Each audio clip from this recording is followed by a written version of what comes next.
मैं दिलीप दोषी आज आपको कक्षा सेकेंड की हिंदी की पाठ्य पुस्तक से पाठ 2 आकाश में एक घर उसके बारे में समझाऊंगा। सबसे पहले आज शब्दार्थ को आप एक नोटबुक में नोट कर देंगे।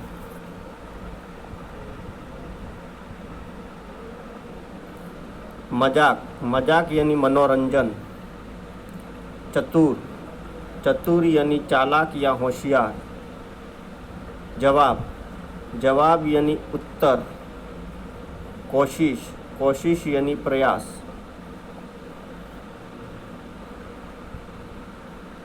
सिपाही, सिपाही यानी सैनिक। ज़रूरत यानी आवश्यकता। समस्या यानी परेशानी। ठीक यानी सही।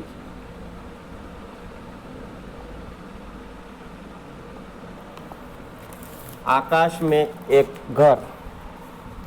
एक गरीब आदमी था। वह हमेशा अमीरों का मजाक उड़ाया करता था। कभी कभी वह राजा का भी मजाक उड़ाने लगा था। इस बात से राजा उस आदमी से नाराज रहता था। एक बार राजा ने उस आदमी को बुलाया और कहा, मैंने सुना है कि तुम बहुत चतुर हो। क्या तुम मेरे लिए 3 दिन के अंदर आकाश में घर बना सकते हो? तुम्हें जितने आदमियों की ज़रूरत होगी उतने तुम्हें मिल जाएंगे, लेकिन एक बात याद रखो, यदि तुम आकाश में घर नहीं बना सके तो मेरे सिपाही तुम्हें मार देंगे। मैं आकाश में घर बना दूंगा। ऐसा कहकर वह आदमी वहाँ से घर की ओर चला गया। इस समस्या का हल वह सोचने लगा और सोचकर उसने एक पतंग बनाई और उसमें एक छोटी सी घंटी बांध दी। एक बड़े से धागे के सहारे पतंग को एक पेड़ की ऊंची डाली पर बांध दिया। अगले दिन लोगों ने आकाश में एक काला धब्बा देखा और घंटी की आवाज़ भी सुनी। राजा ने भी वह धब्बा देखा।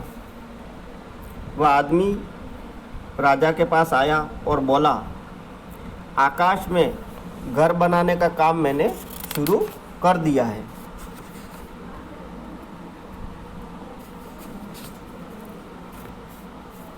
आप घंटी की आवाज़ सुन रहे हैं।